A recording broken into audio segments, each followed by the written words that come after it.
4 তারিখে জমা দিছি, একটা 7 তারিখে জমা দিছি, এটা 8 তারিখে জমা দিছি। কত জমা দিতে লাগবে? কত জমা দিতে লাগবে? একবার একটা বাদ দিব 15,000 1200 টাকা বাউন্দি নাকি আপনাকে হাজারটা বাদ দিচ্ছি। ইপিএম এ মাসে চাকরি দিচ্ছে বড় বাচ্চাগুলো দেখি তো হাজারটা বাদ দিয়ে দেবো। কি টাকা খাই বসে আছে, ওইটা চলবে না, আমাদের মনে রাখ নেই। নমস্কার প্রিয় দর্শকবৃন্দ, অন্নপূর্ণা যোজনা নিয়ে পশ্চিমবঙ্গে এখন সবচেয়ে বড় আলোচনার বিষয় কি জানেন? কোথাও হাজার হাজার মহিলা 3,000 টাকা পেয়েছেন, আবার কোথাও টাকা না পেয়ে রাস্তায় নেমে প্রতিবাদ করছেন। কেউ পঞ্চায়েত অফিস ঘেরাও করছেন, কেউ বিডিও অফিস ঘেরাও করছেন, কেউ কেউ ক্ষোভ প্রকাশ করছেন। আবার সোশ্যাল মিডিয়ায় এমন কিছু ভিডিও ভাইরাল হয়েছে যা দেখলে সত্যিই অবাক হতে হয়। কিন্তু এই আন্দোলনের পরে কি সরকার নতুন করে পদক্ষেপ নিতে চলেছে? সত্যিই কি বাড়ি বাড়ি গিয়ে সমস্যার সমাধান করা হবে? আজকের ভিডিওতে বাস্তব ঘটনা, সরকারি আপডেট এবং সাধারণ মানুষের করণীয় সবকিছু সহজ ভাষায় জানাবো আপনাদের। তাই ভিডিওটি শেষ পর্যন্ত অবশ্যই দেখবেন। এই টাকা কেন দেবে না? আমরা আছি আপনার সঙ্গে, আমরা আপনার সঙ্গে আছি।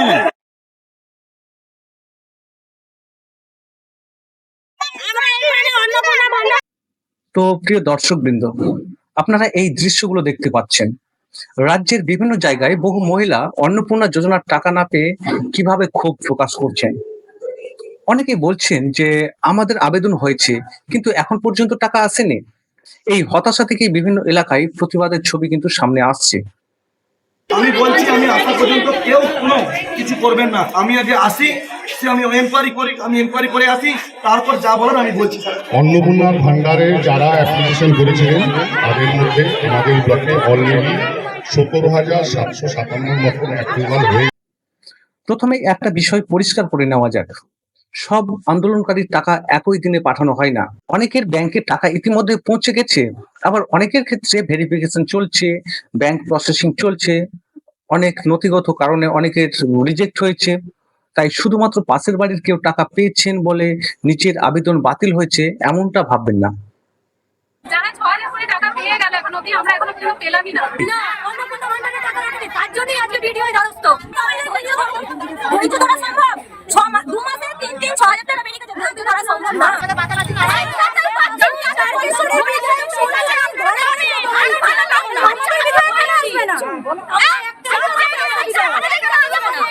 এখানে একটা কথা বলতেই হয়, একজন গরিব পরিবারের মহিলার কাছে 3,000 টাকা শুধু একটি সংখ্যা নয়, সংসারের বাজার, ওষুধ, সন্তানের পড়াশোনা অথবা জরুরি খরচের ভরসা কিন্তু। তাই টাকা না পেলে মানুষের কষ্ট হওয়াটাই কিন্তু স্বাভাবিক। তাদের এই কষ্টকে আমাদের সম্মান করা উচিত।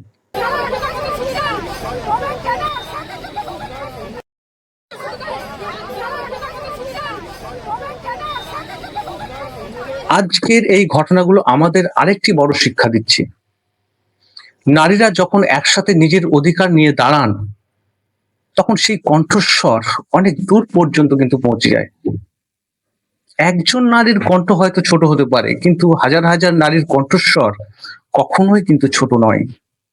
ঐক্যবদ্ধ মানুষের দাবি সরকারও গুরুত্ব দিয়ে শুনতে বাধ্য হয়।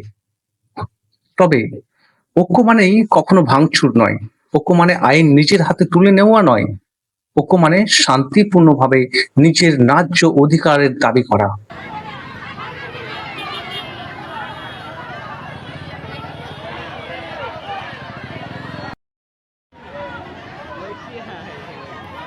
আমি ব্যক্তিগতভাবে বিভিন্ন পঞ্চায়েত এলাকার মানুষের সঙ্গে কথা বলে যেটা জানতে পেরেছি, অনেক জায়গায় প্রশাসন ইতিমধ্যেই কিন্তু সমস্যার সমাধানের কিন্তু চেষ্টা করছে। কিছু এলাকায় পঞ্চায়েত কর্মী এবং সরকারি প্রতিনিধিরা বাড়ি বাড়ি গিয়ে কারো আবেদন যাচাই করছেন, কারো নথি মিলিয়ে দেখছেন, আবার কোথাও নতুন করে তথ্য সংগ্রহের কাজও কিন্তু চলছে। অর্থাৎ যাদের কোনো সমস্যা রয়েছে তাদের সমস্যাগুলো চিহ্নিত করে সমাধানের চেষ্টা করা হচ্ছে। এটা অবশ্যই একটি ইতিবাচক দিক। স্যারদের কাছে যে ইনফরমেশনটা আছে সেই মূল 3টে ইনফরমেশন হলো, 1 নম্বর যে তাদের যদি কোনো সেই ব্যক্তি অর্থাৎ যে মহিলা টাকা পাবে, যে বেনিফিশিয়ারি খুদ সে যদি সরকারি চাকরি করে তাহলে কিন্তু সে টাকা পাবে না। 2 নম্বর ক্রাইটেরিয়া হচ্ছে যে বেনিফিশিয়ারি সে যদি কোনো ইনকাম ট্যাক্স বা তার স্বামীও যদি দেয় তাহলে কিন্তু সে টাকা পাবে না। 3 নম্বর হচ্ছে যাদের এসআই বা ট্রাইব্যুনালের নাম কাটা গেছে, সে যদি সেই ট্রাইব্যুনালটাকে ফর্ম ফিল আপের সময় যে ইয়েস আর নো অপশন ছিল, যদি সে সত্যি সত্যি লিখে দেয় যে হ্যাঁ সে ট্রাইব্যুনালে নাম দিয়েছে, তার জন্য যদি ইয়েস করে থাকে তাহলে তার কোনো সমস্যা নেই। আর যদি সেখানে নো করে যদি টাকা পেয়েও যায় তাহলে পরবর্তী এই যে নেক্সট মান্থে সে তার টাকা বন্ধ হয়ে যাবে। আর এক্সট্রা যে ক্যাটাগরিগুলো যেমন হচ্ছে কারোর যদি আধার সংখ্যা ভুল লিখে থাকে, কারোর যদি তার নামের বানান ভুল থাকে, স্পেসিফিক যাদের নামে টাকা অন্নপূর্ণ ঢুকবে তাদের যদি নামের বানান, তার যদি আধার কার্ড ডিটেলস এগুলো যদি বা জন্ম তারিখ, এক কথায় আধারের ডিটেলস গুলো যদি তার ঠিকঠাক মতন না থাকে তাহলে কিন্তু তারা কেউ টাকা পাবে না। বাদ বাকি 3টে ঘর 4টে ঘর 4তলা বাড়ি ওইসবের কোনো ম্যান্ডেটরি স্যারদেরকে কিছু বলেনি, আপনার নিশ্চিন্তে বাড়ি চলে যান। এখন প্রশ্ন হলো, আপনি যদি এখনো টাকা না পেয়ে থাকেন তাহলে কি করবেন? প্রথমে আতঙ্কিত হবেন না, এরপর নিজের ব্যাংক অ্যাকাউন্টে আধার লিংক আছে কিনা সেটা কিন্তু যাচাই করবেন, ডিবিটি সক্রিয় আছে কিনা সেটাও যাচাই করবেন, আবেদনের রসিদ নিজের কাছে গুরুত্ব দিয়ে রাখবেন। এরপরেও টাকা না এলে স্থানীয় বিডিও, এসডিও অথবা সংশ্লিষ্ট সরকারি অফিসে যেমন পঞ্চায়েত অফিস, মিউনিসিপ্যালিটি অফিসে যোগাযোগ করবেন।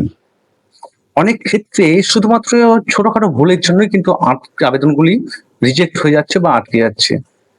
সেটি ঠিক হলেই পরবর্তী ধাপে টাকা দেওয়ার সম্ভাবনা তৈরি হবে আপনাদের।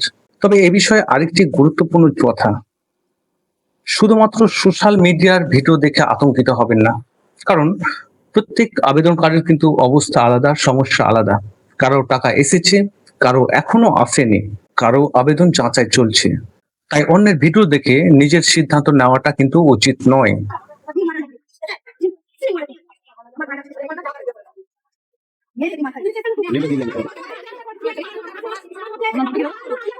তো প্রিয় দর্শকবৃন্দ, আজকে যারা টাকা পাননি তার মানে এই নয় যে ভবিষ্যতেও পাবেন না। যদি আপনার আবেদন সঠিক থাকে, তবে আর সব তথ্য ঠিক থাকে, তাহলে ধৈর্য ধরে সরকারি নির্দেশ অনুযায়ী অপেক্ষা করাই যুক্তিযুক্ত। অনেক সময় ধাপে ধাপে টাকা পাঠানো হয়। এখানে বলে রাখা ভালো যে আমার উদ্দেশ্য কাউকে দোষ দেওয়া নয়, আমার উদ্দেশ্য হলো যারা এখনো সমস্যায় আছেন তাদের সঠিক তথ্য পৌঁছে দেওয়া, যাতে কেউ গুজবে বিভ্রান্ত না হন আর সঠিক প্রক্রিয়ায় নিজের প্রাপ্য সুবিধা পেতে পারেন। তো প্রিয় দর্শকবৃন্দ, আপনি কি অন্নপূর্ণা যোজনার টাকা পেয়েছেন নাকি এখনো অপেক্ষা করছেন? কমেন্টে অবশ্যই লিখে জানাবেন। আপনার মন্তব্য হয়তো অন্য কোনো মানুষের ক্ষেত্রেও বা মা বোনদের ক্ষেত্রেও উপকারে আসতে পারে। আর সরকারি প্রকল্পের নির্ভরযোগ্য আপডেট সবার আগে পেতে ডিজিটাল সেবা বাংলা চ্যানেলটি দয়া করে সাবস্ক্রাইব করে রাখবেন। ভিডিওটি লাইক করবেন। ভালো থাকবেন, সুস্থ থাকবেন। জয় হিন্দ।